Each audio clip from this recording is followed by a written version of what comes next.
Hello. In this video, we will talk about cell theory. In previous video, we study introduction of cell, prokaryotic, eukaryotic, unicellular and multicellular and some scientists. अगर आपको इस किसी भी topic में कोई सा भी प्रॉब्लम है तो आप पहले प्रीवियस वीडियो को देख लें. And let's start cell theory. तो चलिए आते हैं, आज हम लोग सेल थ्योरी पढ़ते हैं. तो सेल थ्योरी को दो साइंटिस्ट ने दिया था, ठीक है, मैथिस स्लेडन एंड थियोडर श्वान. ओके, इन्होंने 1838 में दिया था और इन्होंने 1839 में दिया था. ओके, ये जर्मन बॉटनिस्ट थे, जर्मन बॉटनिस्ट, और ये ब्रिटिश जियोलॉजिस्ट थे. ओके, तो आप लोग पूछोगे कि ये बॉटनिस्ट क्या होते हैं. तो बॉटनिस्ट क्या होते हैं, हम लोग चलिए ये जानते हैं कि बॉटनिस्ट क्या होते हैं. तो बॉटनिस्ट होते हैं जो कि study of plant. Okay, and geologist होते हैं study of animals. So, botanists who study about plants and geologists who study about animals. जो भी पर्सन प्लांट्स के बारे में स्टडी करते हैं उनको बॉटनिस्ट बोलते हैं, एंड जो भी पर्सन एनिमल के बारे में स्टडी करते हैं उनको जियोलॉजिस्ट बोलते हैं. तो सेल थ्योरी को देने वाले दो साइंटिस्ट थे, एक बॉटनिस्ट थे, एक जियोलॉजिस्ट थे. जो बॉटनिस्ट थे उनका नाम था मैथिस स्लेडन एंड जो जियोलॉजिस्ट थे उनका नाम था थियोडर श्वान. Okay, then we talk about what is cell theory. Cell theory क्या है. तो let's start कि cell theory क्या है. ठीक है, इन्होंने बताया, जो ये सर्जन थे उन्होंने बताया कि all plants are made of cells. Okay, and इन्होंने बताया all animals are made up of cells. Okay, और दोनों ने मिलके एक पॉइंट दिया, दोनों ये प्लस ये दोनों ने मिलके ये पॉइंट दिया. दिस टाइप ऑफ पॉइंट इन्होंने एक पॉइंट दिया, all bodies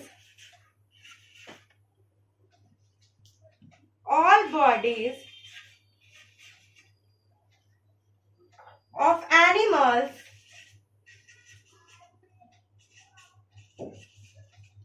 and plants are made up of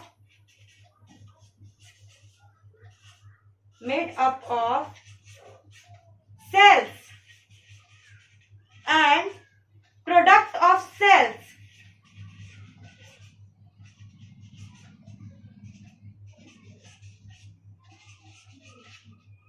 ठीक है, तो सेल थ्योरी में इन्होंने इतना ही बताया. ये जो स्लेडन थे उन्होंने बताया कि all plants are made up of cells, and जो स्वान थे इन्होंने बताया कि all animals are made up of cells. और दोनों ने मिला के एक हाइपोथेसिस दिया जिसका नाम हम लोग ने सेल थ्योरी रख दिया.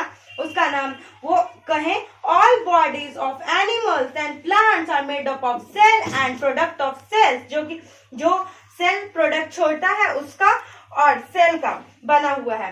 लेकिन इस थ्योरी में सबसे बड़ा इस थ्योरी का सबसे बड़ा लिमिटेशन ये था कि इन्होंने ये नहीं बता पाया कि न्यू सेल कैसे बनता है. इन्होंने ये तो बता दिया कि हम लोग का बॉडी किस चीज से बनता है, सेल से बनता है एंड प्रोडक्ट ऑफ सेल से बनता है, बट इन्होंने ये नहीं बता पाया कि न्यू सेल कैसे बनता है. तो इनका सबसे बड़ा लिमिटेशन क्या हुआ, इनका सबसे बड़ा लिमिटेशन ये हुआ, हम लोग यहाँ देखते हैं. इनका सबसे बड़ा लिमिटेशन हुआ कि हाउ न्यू सेल अराइजेस. ठीक है, तो ये इनका सबसे बड़ा लिमिटेशन हुआ। सारे साइंटिस्ट पूछने लगे अच्छा ठीक है कि सारा body cell and product of cell से बनता है, तो न्यू सेल कहाँ से बनता है? इसको इन्होंने, ये दोनों ने नहीं बता पाया। ठीक है, तो इसी को बताने के लिए एक न्यू साइंटिस्ट आए, ओके, जिनका नाम था रुडोल्फ विर्चो। चलिए we talk about Rudolf Virchow. ठीक है, इन्होंने उस क्वेश्चन का आंसर दिया, जो क्वेश्चन था how new cell arises. Okay, इन्होंने एक बात बोला, इनका ईयर था 1855, ओके, और स्वान का क्या ईयर था 1839, और स्वीडन का क्या ईयर था 1838, ओके। तो रुडोल्फ विर्चो का ईयर था 1855। इन्होंने एक सेंटेंस दिया, मतलब आप सेंटेंस समझिए या लाइन समझिए, ओमनी सेलुला ई सेलुला, ओके। तो इसका मतलब क्या हुआ? इन्होंने सिंपल शब्दों में ये बताया, इस शब्द का मतलब हुआ कि, इस शब्द का यही मतलब हुआ कि इस शब्द का यही मतलब हुआ, cell arises from pre-existing cell। इस लाइन का यही मतलब हुआ, ओमनी सेलुला ई सेलुला का यही मतलब हुआ कि cell arises from pre existing cell. एक न्यू सेल अपने प्री एग्जिस्टिंग सेल से ही बनता है। तो इन्होंने उस क्वेश्चन का आंसर दे दिया, how new cell arises. Okay, इनके मदद से सेल थ्योरी कंप्लीट हुआ, और हम लोग कहते हैं मॉडिफाइड सेल थ्योरी। ठीक है, और सेल थ्योरी सिर्फ किसको कहते हैं कि यही कि all bodies compromises from cell, all body of animals and plants are compromises from cells। ठीक है, सेल थ्योरी। और इन्होंने सेल थ्योरी को मॉडिफाई किया और इसका आंसर दिया कि हाउ न्यू सेल अराइजेस। ठीक है, तो उन्होंने बताया कि इन्होंने अपने लैंग्वेज में बताया ओमनी सेलुला ई सेलुला, जिसका मतलब होता है cell arises from pre existing cells. Okay, तो सेल थ्योरी क्या हो गया? सेल थ्योरी हम लोग का दो हो गया। ठीक है, फर्स्ट हो गया कि all bodies of animals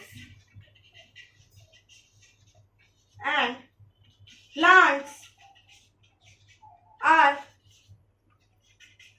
made up of cell, जिनको स्वीडन एंड स्वान ने दिया था।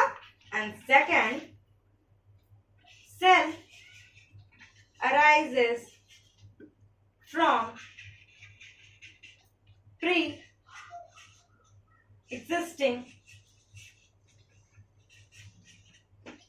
सेल। ये हम लोग का कंप्लीट सेल थ्योरी। अब मैं आपको बता देती हूं, ये साइंटिस्ट बहुत इंपॉर्टेंट है। ओके, सेल थ्योरी का तीनों scientist is very very important, Schleiden and Schwann and Rudolf Virchow. हम बता देते हैं ये कैसे इंपॉर्टेंट है, आपको कैसे क्वेश्चन पूछा जाएगा इन पे। पहले तो पूछा जाएगा कि सेल थ्योरी को मॉडिफाई किसने किया, तो आप लोग बोलेंगे रुडोल्फ विर्चो ने, बिकॉज इन्होंने आंसर दिया कि omnis cellula e cellula, cell arises from pre existing cells. Second पूछ सकता है ओमनी सेलुला ई सेलुला किन्होंने दिया, Rudolf Virchow. Okay, and third पूछ सकता है ओमनी सेलुला ई सेलुला का मीन्स क्या होता है, मतलब क्या होता है, तो cell arises from pre existing cells. और एक और क्वेश्चन आपसे पूछ सकता है cell arises from pre existing cell किन्होंने बताया, तो वो थे रुडोल्फ विर्चो। मतलब आप समझे तो आपके सिलेबस से इससे 5 से 6 क्वेश्चन इजी वे से पूछ सकता है आपको घुमाकर, इसीलिए इसको समझना वेरी इंपॉर्टेंट था, जो कि आपको समझ में आ गया होगा। ओके, सेल के अंदर का स्ट्रक्चर जानने वाले हैं कि सेल के अंदर क्या क्या होता है, कैसे कैसे होता है। तो चलिए स्टार्ट करते हैं। मान लीजिए ये सेल है। अब ऐसे बिल्कुल मत समझिएगा कि हम लोग पढ़ रहे हैं। Okay, now we talk about like, जैसे हम लोग किसी प्लेस पे घूमने गए हैं, मतलब हम लोग कोई स्टेट घूमने जाते हैं ना, तो हम लोग सेल के अंदर घूमने गए हैं। ओके, ठीक है, तो चलिए हम लोग घूमने चलते हैं, घूमना अपना स्टार्ट करते हैं। ठीक है, तो मान लीजिए आप लोग एक टूरिस्ट हैं, ठीक है, और हम एक टूरिस्ट गाइडर हैं। और ये हमारा वो प्लेस है जहाँ हम लोग घूमने जा रहे हैं, ठीक है। चलिए चलते हैं। पहले आप जाते हो किसी स्टेट में तो आपको क्या पता रहता है कि उसका बाउंड्री क्या क्या है। तो चलिए हम लोग सेल का बाउंड्री जान लेते हैं। आइए अपने स्टेट का हम लोग बाउंड्री जानते हैं, ठीक है। चलिए, तो हम लोग का बाउंड्री मिला, हम लोग हैं स्टेट में, स्टेट मीन सेल, आप लोग गलत मत समझ लीजिएगा। चलिए बाउंड्री मिला, फर्स्ट बाउंड्री हम लोग को मिला, उसको हम लोग क्या कहेंगे, सेल वॉल। अभी हम प्लांट सेल और एनिमल सेल में डिफरेंस बताएंगे, वहां पे सब क्लियर हो जाएगा। आप पहले स्ट्रक्चर जान लीजिए एक सेल में होता क्या क्या है, फिर हम डिस्टिंग्विश कर देंगे कि प्लांट सेल में क्या क्या होता है, एनिमल सेल में क्या क्या होता है। चलिए स्टार्ट, ठीक है। हम लोग एक स्टेट में घूमने गए, उसका हम लोग सबसे पहले बाउंड्री देखें कि अरे भाई इस स्टेट का बाउंड्री क्या क्या है, इट मीन्स इस सेल का बाउंड्री क्या है। तो सेल का फर्स्ट बाउंड्री हम लोग को क्या मिला, सेल वॉल। इसके अंदर हम लोग क्या, अब देखिए इसके अंदर प्लेस क्या क्या है घूमने का।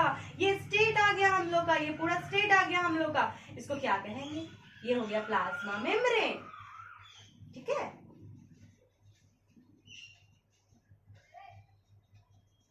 ओके, अब इस स्टेट के अंदर जो हम लोग का प्लाज्मा मेम्ब्रेन है, उसके अंदर प्लेस क्या क्या है घूमने का, हम लोग जा कहाँ सकते हैं। जैसे हम लोग दिल्ली जाते हैं तो हम लोग ताजमहल घूमने जाते हैं, उस तरह इस सेल के अंदर हम लोग कहाँ कहाँ घूमने जा सकते हैं इस सेल के। तो आइए अब हम लोग इसके स्टेट के अंदर का जो ये प्लेस है, उसके अंदर कौन कौन सी जगह है जहां पे हम लोग घूम सकते हैं। इसके अंदर 3 जगह हम लोग जहां घूम सकते हैं, ठीक है। 3 जगह में भी बहुत कुछ है जहां हम लोग घूम सकते हैं, बट स्पेसिफिक 3 प्लेसेस है जहां हम लोग घूम सकते हैं। वन इज डबल मेम्ब्रेन, जो डबल मेम्ब्रेन होगा, वन इज सिंगल मेम्ब्रेन और एक नॉन मेम्ब्रेन, ठीक है। तो हम लोग 3 प्लेस पे घूम सकते हैं। What, first double membrane,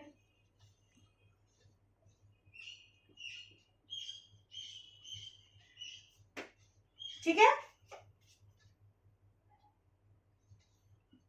single membrane,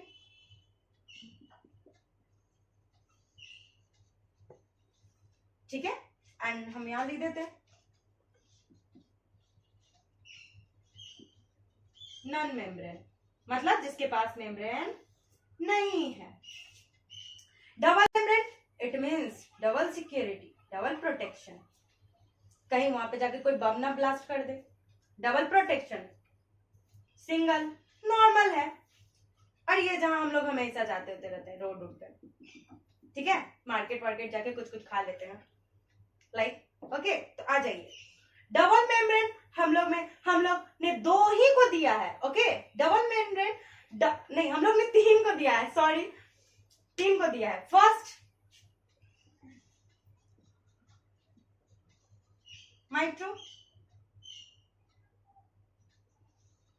mitochondria, first हमने किसको डबल मेम्ब्रेन सिक्योरिटी दिया है, माइटोकॉन्ड्रिया को। सेकंड हम लोग ने किसको दिया है, क्लोरोप्लास्ट को। और थर्ड हम लोग ने किसको डबल सिक्योरिटी दिया है, न्यूक्लियस को, ठीक है। हम लोग ने 3 ही ऑर्गेनेल्स को डबल सिक्योरिटी दिया है। एक बात और जान लीजिए, ऑर्गेनेल्स हम लोग सेल के अंदर जो प्रेजेंट है, mitochondria, chloroplast, nucleus, endoplasmic reticulum और एवरीथिंग, उसको हम लोग ऑर्गेनेल्स कहते हैं, ठीक है। लाइक ये सब ऑर्गेनेल्स हो गया, और आगे हम जो जो बताएंगे सब ऑर्गेनेल्स हो गया, ओके। तो हम लोग ने किसको किसको डबल प्रोटेक्शन दिया, डबल डबल सिक्योरिटी दिया, बस 3 को। बोले बस भाई तुम तीनों ही डबल प्रोटेक्शन रहो। कौन कौन, mitochondria, chloroplast and nucleus, okay. अब आ जाइए, फर्स्ट हम बताते हैं कि नॉन मेम्ब्रेन किसके पास है, ठीक है। तो इसमें सिर्फ 2 आते हैं। फर्स्ट हम लोग का सबसे फेमस, जो मैंने प्रीवियस वीडियो में बताया था कि ये प्रोकैरियोटिक यूकैरियोटिक दोनों में रहते हैं, राइबोसोम। एंड सेकेंड सेंट्रियोल्स, ठीक है। और बाद बाकी जितने भी ऑर्गेनेल्स हैं, all are single membrane, okay. ये सब like a prime minister, president and chief minister, सबको डबल डबल सिक्योरिटी। और ये सब नॉर्मल मुखिया उखिया आ जाते हैं। लाइक हम लोग इसमें जान सकते हैं ER, endoplasmic reticulum, endoplasmic reticulum.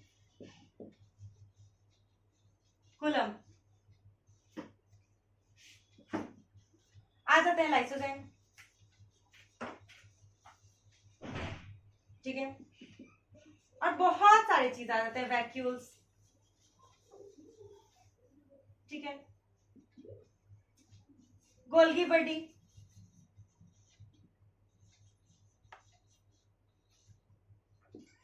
और बहुत सारी चीज जितना हम लोग पढ़ेंगे। तो हम लोग ने बस जगह ढूंढ लिया कि हम लोग को 3 जगह ही घूमने जाना है भाई, ठीक है। 3 प्लेस पर ही हम लोग को घूमने जाना है। Double membrane, double protection, single membrane, थोड़ा सा protection, single protection, non membrane, no protection. Double membrane में हम लोग डबल प्रोटेक्शन किनको किनको देते हैं, स्पेसिफिक प्लेस को। तो हम लोग ने 3 प्लेस को ही चॉइस किया कि 3 प्लेस को ही हम लोग डबल मेम्ब्रेन प्रोटेक्शन देंगे। First one is mitochondria, second one is chloroplast and third is nucleus. And non membrane जिसको कोई प्रोटेक्शन नहीं देंगे, लाइक होता है ना कि हम लोग शाम में कुछ भी खाने चले गए उस तरह का। तो इसमें 2 राइबोसोम एंड सेंट्रियोल्स, और बाद बाकी जितने भी ऑर्गेनेल्स बचे सब सिंगल मेम्ब्रेन में आएंगे, ओके। और इसके बाद हम लोग स्पेसिफिक सबके बारे में पढ़ेंगे। माइटोकॉन्ड्रिया क्या होता है, क्लोरोप्लास्ट क्या होता है, न्यूक्लियस क्या होता है, राइबोसोम क्या होता है, सेंट्रियोल्स क्या होता है। आप उसका टेंशन मत लीजिए, हम लोग सब स्पेसिफिक पढ़ेंगे, okay. And now we discuss NCERT index question, जैसे मैंने प्रीवियस क्लासेस में बोला था। आइए, तो who discover cell and how, why is the cell called the structural and functional unit of life? Okay, तो अगर आपको इस दोनों क्वेश्चन तो थोड़ा इजी है, अगर आपको आता हो तो जरूर कमेंट में रिप्लाई करना, ओके। वेरी गुड, अगर आता होगा तो, अगर नहीं भी आता तो कोई बात नहीं, हम समझाते हैं। हु डिस्कवर्ड सेल, हम आपको कल के क्लास में बताए थे सम साइंटिस्ट के नेम में कि फर्स्ट सेल किन्होंने डिस्कवर किया था। तो फर्स्ट सेल किन्होंने डिस्कवर किया था, रॉबर्ट हुक। कल मैंने बताया था ना कि फर्स्ट सेल इन्होंने डिस्कवर किया था जो कि डेड सेल था। तो फर्स्ट क्वेश्चन इसका तो आंसर हो गया, who discovered cell and how. कल मैंने हाउ नहीं बताया था, तो आज आप हाउ जान लीजिए कि कैसे होता है। इन्होंने खुद के बनाए माइक्रोस्कोप से देखा था, ओके। देख रहे थे खुद के बनाए माइक्रोस्कोप से कुछ, तो इन्होंने एक चीज देखा जो कि इनको ऐसे हनीकॉम्ब स्ट्रक्चर लाइक लगा। हनीकॉम्ब का जानते हैं ना, मधुमक्खी का छत्ता, ऐसा इन्होंने देखा कि इनको कुछ ऐसा दिखा, ठीक है। हनीकॉम्ब स्ट्रक्चर लाइक, ये पूछता है कि माइक्रोस्कोप में ये कैसा देखे थे, तो ये देखे थे हनीकॉम्ब स्ट्रक्चर लाइक। और बाद में इन्होंने देखा और ध्यान से, ये छोटे छोटे कंपार्टमेंट में बटा हुआ था, जैसे हनीकॉम्ब बटा हुआ होता है, ठीक है। इसी को इन्होंने सेलुला बोला था। व्हाट? सेलुला। और इसी को बोलते हैं टिनी बॉक्स एंड लिटिल बॉक्स, कुछ भी। और इसको इन्होंने सेलुला बोला था जो कि सेल थे, जो कि डेड थे, ठीक है। तो किन्होंने किया था? Robert Hooke. क्या थे? फर्स्ट सेल डेड था वो cell, okay sorry, dead cell था। और कैसे किए थे? खुद के बनाए माइक्रोस्कोप से इन्होंने स्ट्रक्चर दिखा था जो कि कुछ हनीकॉम्ब स्ट्रक्चर लाइक लगता था, और इसके चीनी चीनी कंपार्टमेंट थे, लिटिल कंपार्टमेंट थे, जिसको इन्होंने सेलुला बोला, जो कि डेड सेल थे, ओके। First question done. अच्छे से आप लोग लिख लीजिएगा अच्छे से। Why is the cell called structure and functional unit of life? कल मैंने इस क्वेश्चन को बहुत ही अच्छे से डिस्कस किया था। अगर आप मेरा प्रीवियस वीडियो देखे होंगे तो आपने देखा होगा कि मैंने इंट्रोडक्शन ऑफ सेल में इस टॉपिक को बहुत अच्छे से डिस्कस किया था कि cell why called structure and functional. मैं अभी भी थोड़ा सा बता देती हूँ। Why it is called structure and functional? Structure because it gives the shape of our body. आप जैसे दिख रहे हो, जैसे हो, इस शेप की वजह से स्ट्रक्चर देता है ये shape. Cell gives the shape, that's why it is called a structure. And why is it functional? Because cell perform all functions itself, like reproduction, excretion, digestion, सब चीज। मतलब ऐसा नहीं है डाइजेस्टिव सिस्टम अलग होता है, बट एक सेल में ये खुद एक्सक्रीशन कर सकता है, डाइजेशन कर सकता है, रिप्रोडक्शन कर सकता है. That's why it is called a functional and structural. That's because it gives the shape of our body. Okay, NCERT का 2 इंडेक्स क्वेश्चन था जहां तक मैंने पढ़ाया, और वो 2 क्वेश्चन मैंने डिस्कस कर दिया. अगर आपको ये पहले से आते होंगे तो आप और अच्छे से कमेंट कर दीजिएगा. ओके